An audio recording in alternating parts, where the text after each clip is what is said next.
monde, aujourd'hui on va faire du pain turc. Alors pour faire ce pain, il nous faut 500 g de farine, un sachet de levure boulangère, ça dépend le sachet que vous achetez, les levures que vous achetez, il y a 5 g, 6 g, 7 g, n'importe lequel, ça fera l'affaire. Il vous faut 300 g de lait, ou 300 ml, c'est pareil, 120 g d'eau, 60 g d'huile, une cuillère à soupe de sucre en poudre, une bonne cuillère à café de sel. C'est tout ce qu'il faut. Maintenant, on passe à la recette. Alors, pour cette recette, on n'a pas besoin ni de robot, ni rien du tout. On a besoin juste de la main. Alors, on va commencer par mettre le lait. Tiède, bien sûr. Toujours, quand on utilise de la levure boulangère, il faut les liquides, il faut qu'ils soient tièdes. L'eau tiède aussi. Je mets le doigt pour voir si tout est ok. C'est tiède. Voilà, parce que des fois, on fait chauffer le lait et l'eau et on va faire à gauche, à droite autre chose et on revient et on rajoute la levure et ça ne marche pas. Pourquoi? Parce qu'on a oublié, ça a refroidi. Maintenant, je vais rajouter ma levure.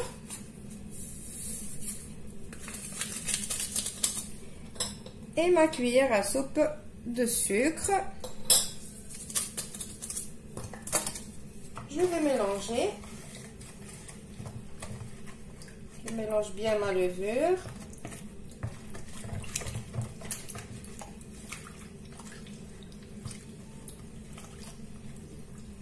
Maintenant, je vais rajouter l'huile.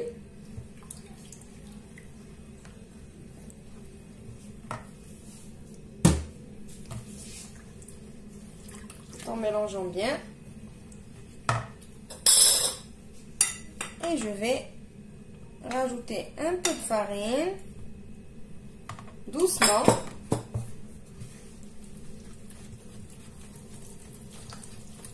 Voilà, et je fais comme ça.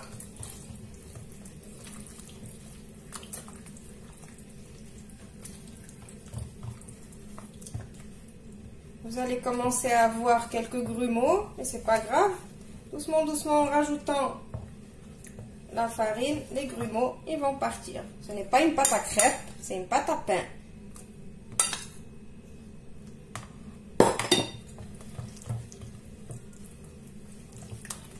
Voilà, comme ça.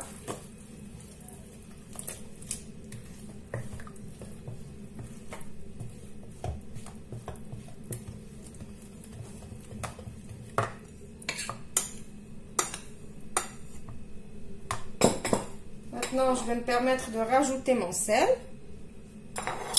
Puisque ça y est, on a mélangé notre sucre avec notre levure.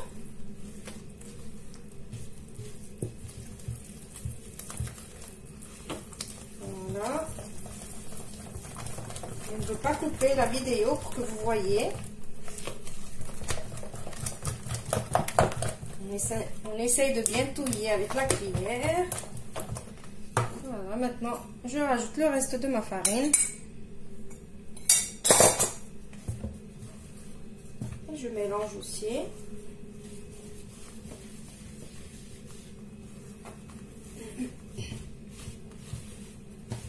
Voilà, ça va faire une pâte, pardon, ça va faire une pâte vraiment collante. Alors on essaie, ça commence à devenir un petit peu lourd pour les bras, mais on essaie quand même de mélanger. Ça nous fait faire les biceps, les triceps. Voilà. Qui c'est qui dit qu'on ne fait pas de sport en étant femme au foyer? Au contraire, le sport qu'on fait en étant femme au foyer, il n'y a personne qui le fait. On ne s'arrête pas, ne serait-ce qu'en cuisine, on n'arrête pas de faire du sport. Voilà, maintenant, j'ai mélangé toute ma pâte. Je débarrasse comme ça. Après, qu'est-ce que je vais faire? Je vais couvrir ma pâte et je vais la laisser doubler de volume. Maintenant, avec la chaleur, ben, ça va aller vite. Donc, juste je fais comme ça. Les côtés que j'ai ici, là, voilà. Et voilà, ça y est, je vais la couvrir et je vais la laisser doubler de volume. Voilà, alors je vous retrouve après quand elle aura doublé de volume. Alors maintenant ma pâte, elle a doublé de volume comme vous voyez. J'ai mis un petit peu de farine sur mon plan de travail. Je vais fariner ma main aussi et je vais essayer de mettre ma pâte sur mon plan de travail. Comme ça, tout en farinant ma main de temps en temps pour que ça ne colle pas.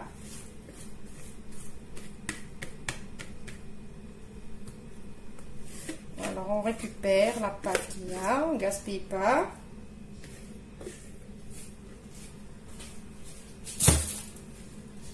Voilà, donc maintenant on va essayer, moi je veux faire 2 pains.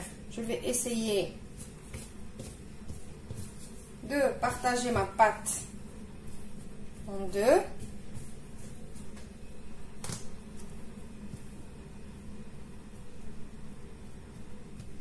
Voilà. Alors, à chaque fois, vous farinez vos mains.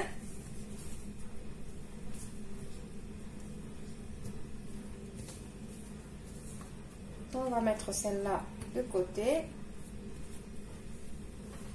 Comme ça. C'est normal que ça colle. Hein? Ne vous dites pas que non, je vais jeter ma pâte parce qu'elle colle. Non, pas du tout. Au contraire, vous allez voir, c'est parce qu'elle colle qu'elle va être excellente. Donc maintenant, je vais prendre cette pâte-là et je vais la mettre sur une plaque que j'ai tapissée d'un papier cuisson. Alors maintenant, je vais essayer de l'étaler. Vous voyez, regardez comment elle est bien souple. Étalez-la bien comme il faut. C'est pas la peine de huiler les mains ni rien du tout. Essayez doucement. Elle va être un petit peu collante, mais ce n'est pas grave. Voilà, essayez de bien l'étaler en forme ronde. Alors si ça colle vraiment beaucoup, vous farinez vos mains et vous étalez. Il n'y a pas de souci.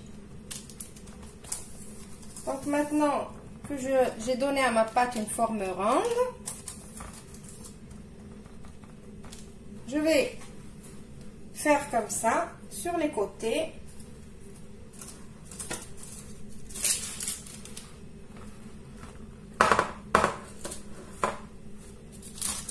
Donc je prends mes doigts comme ça et je fais ça. Je fais tout le tour de la pâte. Alors, pour m'aider si la pâte elle colle, je mets mes petits doigts dans la farine et je fais comme ça. Voilà, je sens que ça colle, je remets mes doigts et je refais.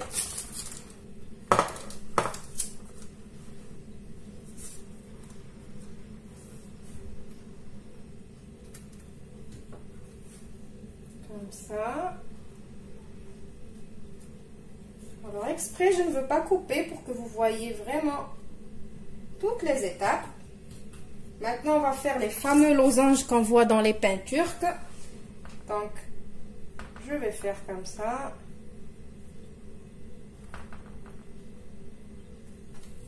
Donc, dès que vous voyez que ça commence à coller, vous remettez les doigts dans la farine. Je vous ai dit, mais comme la pâte elle colle, vous allez voir, ça va être bien moelleux.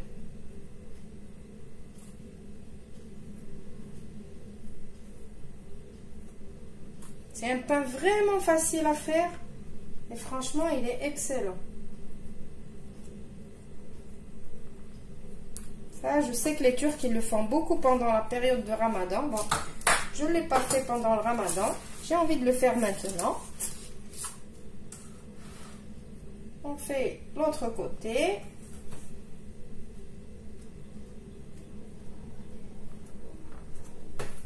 Vous voyez, dès que je sens que ça colle, je remets mes doigts dans la farine. Voilà, déjà il commence à prendre forme, vous voyez.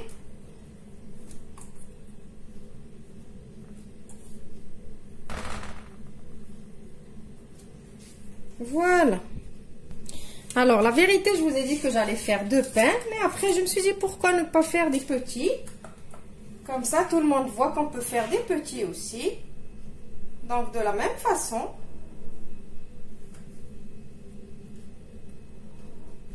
Voilà, donc, ça m'a fait un grand pain et 4 petits. Comme ça, on voit les petits, comment ils vont être. Voilà, maintenant on va préparer notre dorure. Donc pour la dorure, j'ai pris un jaune d'œuf avec une cuillère à soupe de lait, 1 à 2 cuillères à soupe de lait. Ça dépend de la taille de votre jaune d'œuf. Voilà, et je vais dorer mon pain.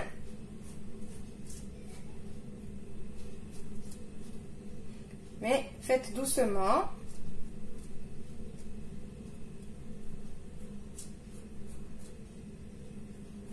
Voilà. Maintenant, je vais mettre quelques graines de sésame par-dessus pour la déco. Vous pouvez mettre des graines de pavot, ce que vous avez. Et ce que vous préférez aussi. Voilà, je mets juste le milieu, je ne mets pas les côtés. Entre-temps, maintenant, je vais faire chauffer mon four à 200 degrés. Et en attendant le temps de préchauffage de mon four, je vais laisser encore mon pain se reposer pour pousser encore un petit peu. Mais il y a une autre étape qu'on doit faire avant de le mettre au four, donc restez avec moi. Alors maintenant, avant de mettre mon pain au four, qu'est-ce que je dois faire? Alors pour que le pain il a un joli aspect, on va faire encore comme tout à l'heure. Donc je vais faire comme ça encore, pour que quand il commence à cuire, il commence à gonfler, il y a tous les dessins qui restent. Donc je repasse partout comme tout à l'heure. Donc si vous ne faites pas cette étape, les dessins ils vont partir. Donc on refait, voilà, comme ça. C'est un petit peu visqueux avec l'œuf et la pâte qui est un petit peu collante, mais allez-y doucement. Voilà, alors ça c'est l'astuce pour garder un joli aspect pour ce pain. Donc maintenant, quand j'aurai fini, je vais mettre mon pain au four. Je crois qu'il va me prendre même pas 20 minutes. Et je vous retrouve juste après pour le résultat final.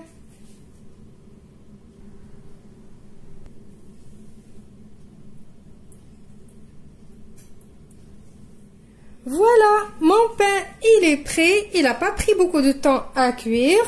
Je crois entre 15 et 20 minutes.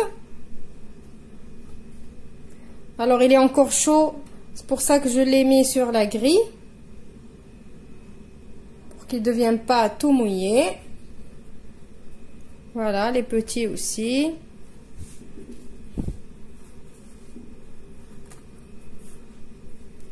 Regardez comme il est.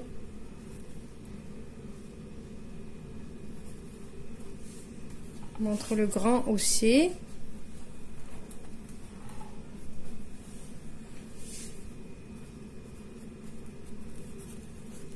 Alors moi, j'ai pas voulu trop le colorer. Vous, si vous voulez le colorer encore plus, c'est possible. Faites comme vous avez envie. Voilà, regardez comme il est bien moelleux. On dirait un petit coussin.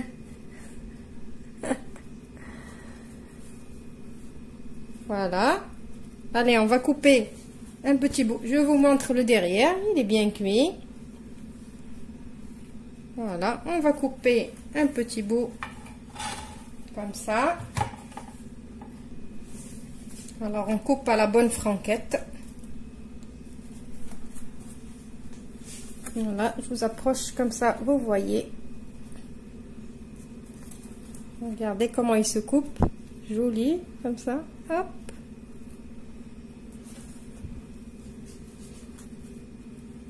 Voilà, en fait, c'est comme du pain brioché. Mais il est excellent, il est trop bon. Ma fille, elle adore. Les enfants, ils vont adorer, mais les grands aussi d'ailleurs. Tout le monde l'adore. Voilà, donc, j'espère que la recette d'aujourd'hui vous a plu, que vous allez l'essayer. Je vous retrouve alors dans une nouvelle vidéo prochainement. Au revoir. Et merci.